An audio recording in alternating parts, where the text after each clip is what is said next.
All right. Today I want to share with you a little bit about intellectual disability. Now, intellectual disability is one of the most common developmental disabilities, especially in the United States.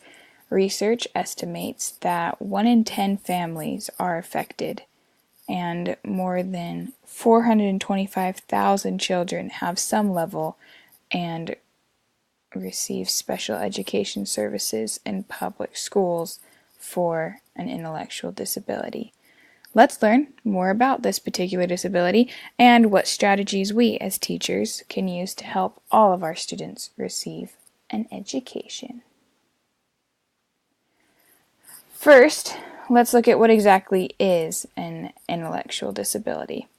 This is when a person has certain limitations in mental functioning and in skills such as communicating, taking care of him or herself, and social skills.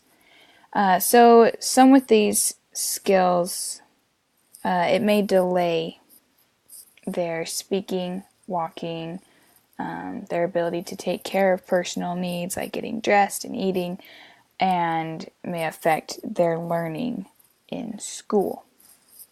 Now, with all of this, we should remember that they will learn. It just might take them longer. And I think this is a key fact that we should all remember as teachers, that we can't give up hope for any of them, and also as parents throughout the next few minutes in this presentation, as we talk about signs of an intellectual disability and strategies to help these students. I personally think that it's important to not just think of them as our students that we'll see a couple times, a few times a week, or if it's elementary school, every day each week for just a year. But imagine as parents what we could do to help these students. So, some signs of an intellectual disability. These are important to recognize, and so that we can get the students the help that they need.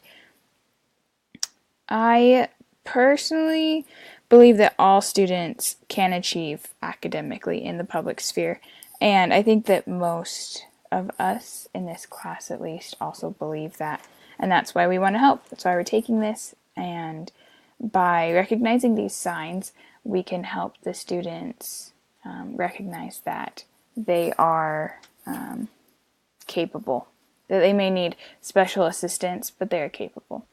So this is maybe more parents, but see that students or children sit up and crawl or walk later than other children, if they learn to talk later or have trouble speaking, these children might find it hard to remember things, not understand how to pay for things, which I thought was an interesting point that the website pointed out.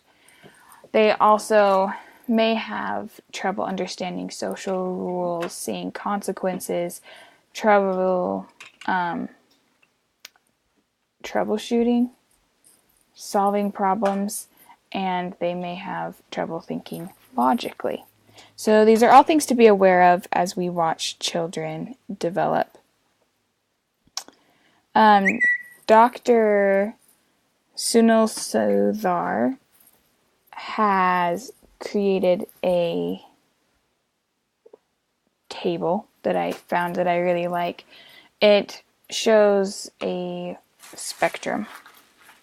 So within intellectual disabilities, there's not just one case fits all. There's mild, moderate, severe, profound. And this chart shows succinctly some of the different characteristics that may be manifested by children.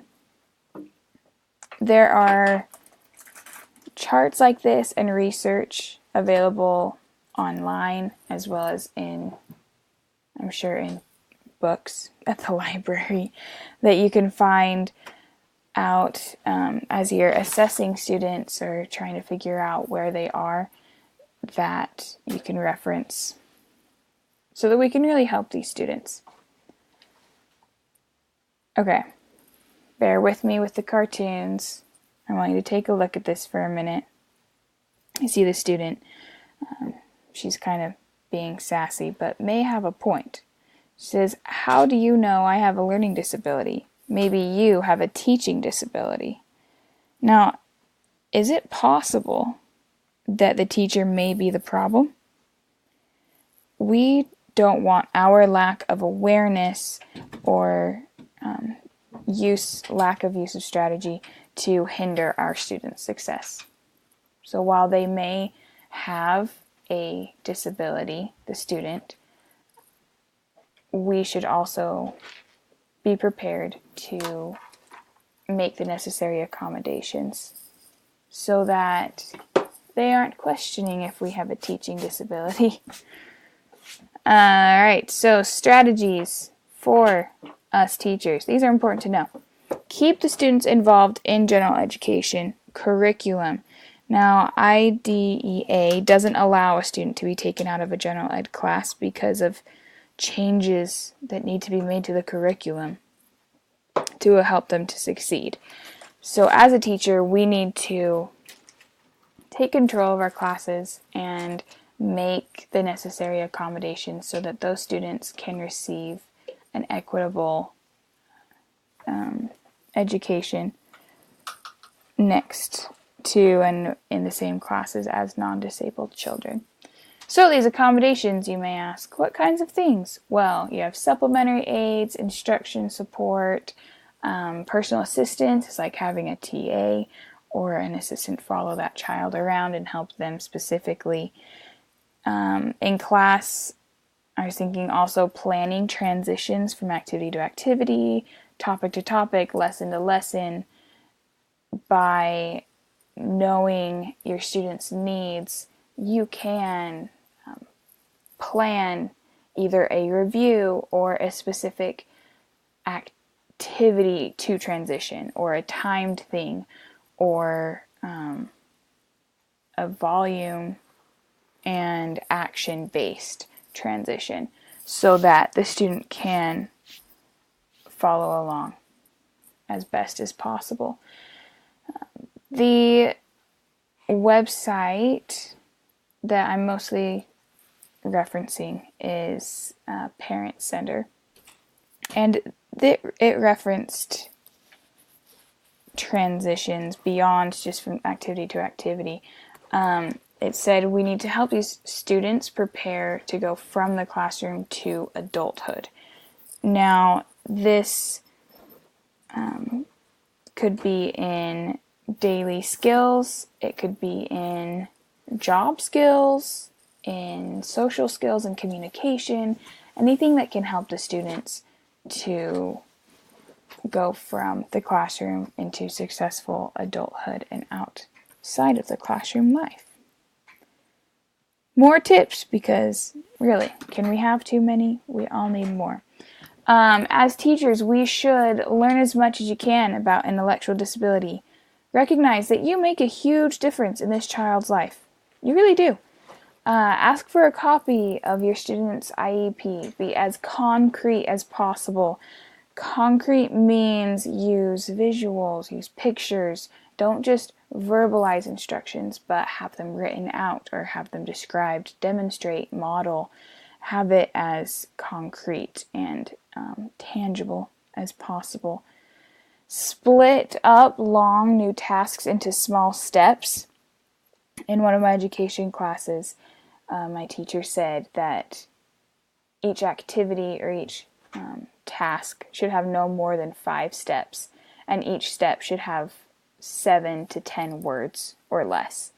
If you can simplify it that much, then you know that it is doable for most students. Give the students immediate feedback. Work with them. Help build that trust and that relationship with them. Like I said, teach students life skills. They will need to function in the real world, and if you can help prepare them while in the classroom, then that gives them just that much more of a chance to have a greater success outside after graduation. Also, work together with the students' parents and with other school teachers and administration to help these students and be aware of what is going on in their lives. Anything could happen. I mean, there's so much more that we should be aware of besides the disability and the signs and symptoms of that.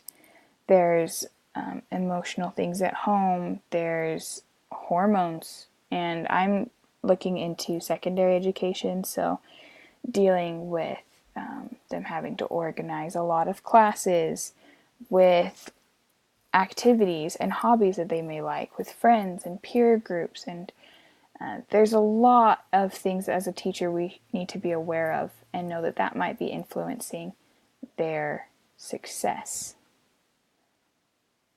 Now, above all, I wanted to end with this little comic that I think is really cute.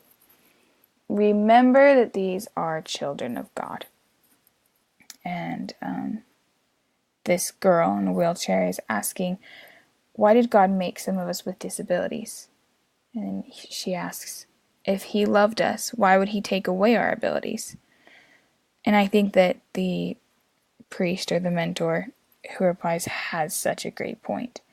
God is using you to help others learn kindness and charity. When they learn these virtues, they get closer to heaven. And she ends by saying, so does that mean I'm an angel? And he says, more than you'll ever know. More than they might ever know, and more than sometimes we give them credit for and may remember, is that they really are angels. They are special children sent from Heavenly Father to our class. He knows who they are, and he knows their struggles, and he knows who you are as a teacher. And I believe that he sends those students to our classes because he knows that we can make an influence on their life, and hopefully a good one that can help them excel and succeed.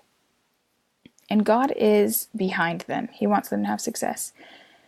And if we're also behind these students seeking for that achievement and success, then there's nothing that we can't accomplish. Because with God, everything is possible. I just wanted to leave you with a few more resources for teachers to learn. Here's some websites that you can look up, or you can just Google the titles. Do to Learn, Project Ideal. Vanderbilt University has a great Center for Teaching that has some ideas. These all have either activities to do with students with an intellectual disability or have more information on the disability so that we can all better understand our students. Thanks for listening, and I'm super excited to continue this journey with all of you to learn more about how we can help our students succeed.